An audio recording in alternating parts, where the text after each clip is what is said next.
access USR mainframe. Connecting. Actor Will Smith in a scene from I, Robot. It was 2004 and it felt like pure science fiction.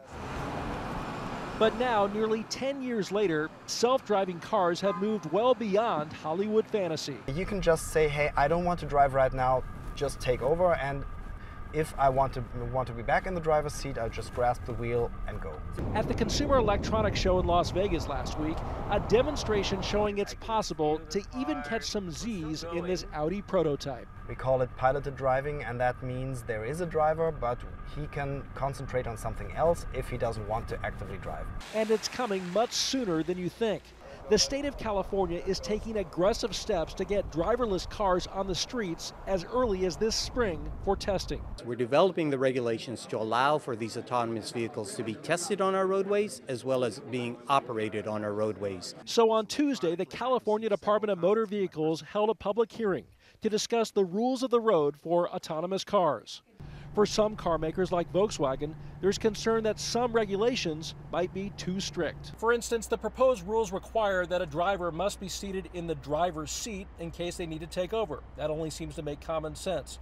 But perhaps giving us a glimpse into the future, a Volkswagen official says that might be too limiting. And we contemplate an occasion where, with redundant controls in what is referred to or known as the passenger seat, we like to call it the co-driver's seat. The most well-known autonomous car comes from Google, which shows off how the vehicle could someday help the blind. The tech company is fighting a proposed requirement that it should report any time an actual driver needs to override the computer, saying a lack of context could give the wrong impression about safety. Maybe this published information would mislead people into not understanding what it really meant. Other issues like who's responsible if the car crashes, the car maker or the driver, are also part of the discussion. Michigan, Florida, Nevada, and the District of Columbia have also passed laws allowing for driverless cars and are grappling with some of the same issues. We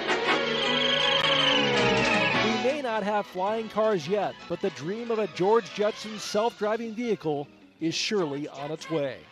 Dan Simon, CNN, Sacramento.